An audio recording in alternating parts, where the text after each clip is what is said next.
C'est l'heure maintenant de la chronique technologique. On reçoit de temps en temps comme ça des gens qui font partie de Magog Technopole pour parler de leur entreprise et voir aussi comment ça se développe.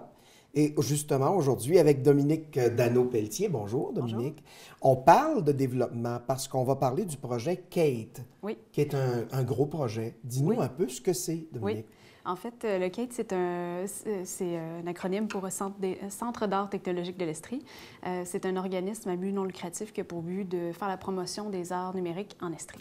Donc, là-dedans, on peut comprendre qu'il y a des professionnels qui ont une certaine expérience. Peut-être qu'il y en aura aussi qui en ont moins. C'est comme un endroit où tout le monde se retrouve. Oui, tout à fait. En fait, l'organisme regroupe plusieurs entreprises qui sont dans le techno-créatif. Donc, mon entreprise, Café de Média, on fait du dessin animé. Il y a Iceworks, groupe Iceworks. Il y a Chacha Communication. Il y a MetaReal, qui font de la réalité augmentée. Toronsoft, plus software. Donc, on a entendu des noms là-dedans, entre autres de gens. Là, on vous a déjà reçu avec des partenaires pour parler d'Amos d'Aragon, de trucs comme ça. C'est ces entreprises-là qui finissent finalement par attirer ce genre de projet. Oui, bien, puis c'est mutuel, en fait. Et oui, qui se mettent tout ensemble. Exact, là. Oui, tout à fait. C'est vraiment un double sens. Dans ce projet-là de Centre d'art technologique, on veut offrir certains services. On est en train de mettre en place tout ça. Oui. On est tout juste en train de terminer de mettre en place les infrastructures. En fait, on collabore avec IBM pour mettre en place un système de serveurs qu'on appelle hyperconvergé. Donc, c'est un système de serveurs qui regroupe l'ensemble des ressources ensemble. Puis, on est capable de créer des machines virtuelles ensuite pour les louer à des utilisateurs. Donc, on monte une salle de formation dans laquelle on utilise cette infrastructure-là, mais on peut aussi les louer à des personnes qui sont ailleurs au Québec. Et qui voudraient venir donner des cours ou des formations. Oui, dans la salle, ils peuvent le faire, mais par exemple, une salle au cégep, quelque part, dans la Naudière, c'est ça, pourrait décider de louer l'infrastructure pour utiliser des machines plus performantes pour leur formation. Sur place, là où ils sont. Donc, on parle ici de formation. Ça, vous avez plusieurs volets là, dans cette nouvelle promotion des arts technologiques. Alors, on parle de formation. On parle aussi de coworking. Ça, je trouve ça bien intéressant. Là.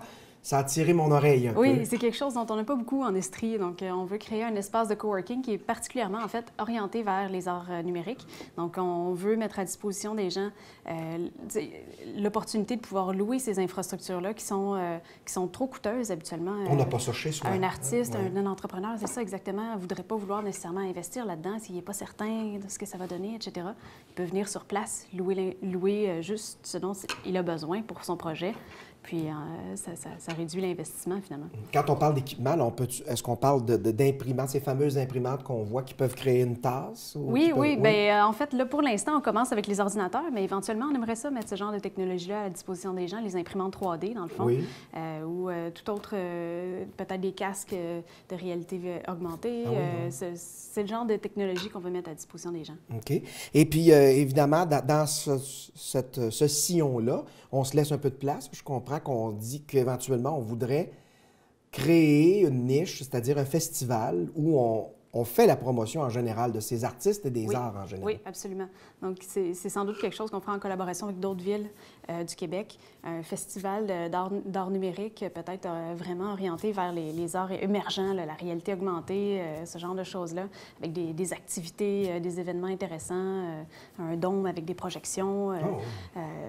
Oui, c'est ça. Quelque chose qui va un peu plus flyé, qui va à la limite. Oui, c'est ça, exact. Puis ça nous permet aussi de peut-être amener des artistes à créer des projets intéressants puis développer des technologies. Donc, c'est artistique, mais c'est vraiment technologique aussi. Mais ça peut peut-être... Est-ce que là-dedans, il y a aussi toute la relation avec le public en général? C'est-à-dire les néophytes comme moi là, qui n'avons pas ces machines-là, ni la formation, mais qu'on aimerait voir où on est rendu, le contact. Oui, tout à fait. C'est un peu le contact avec les gens qu'on va chercher là.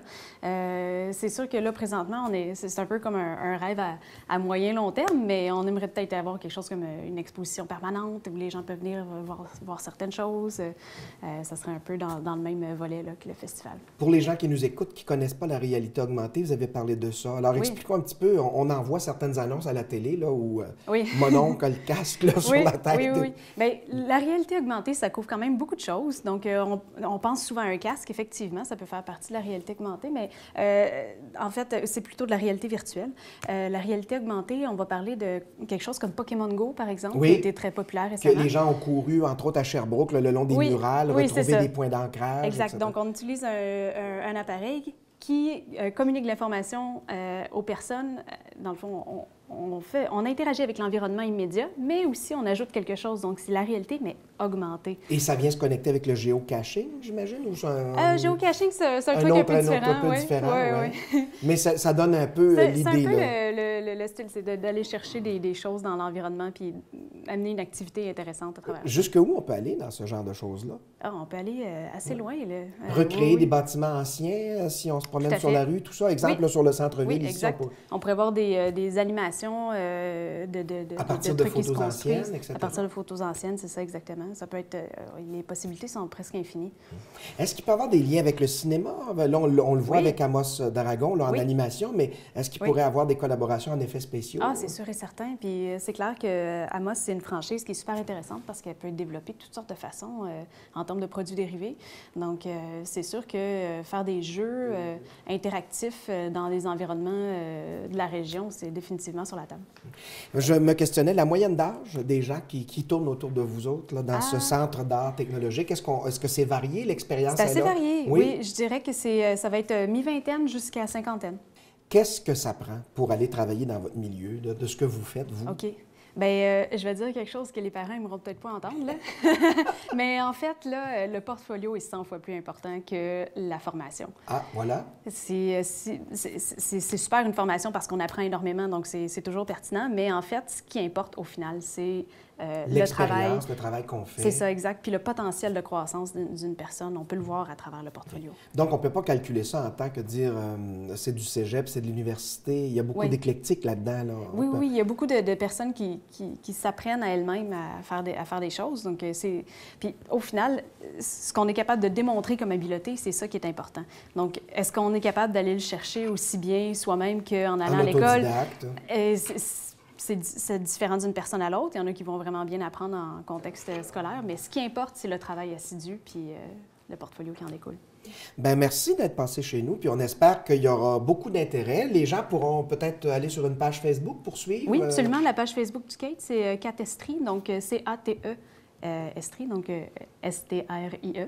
Et on pourra voir à ce moment-là peut-être un peu le suivi des œuvres. Oui, c'est ça, exact. Vous pouvez voir la progression de l'organisme. Merci beaucoup, Dominique. Merci. Au revoir. Merci.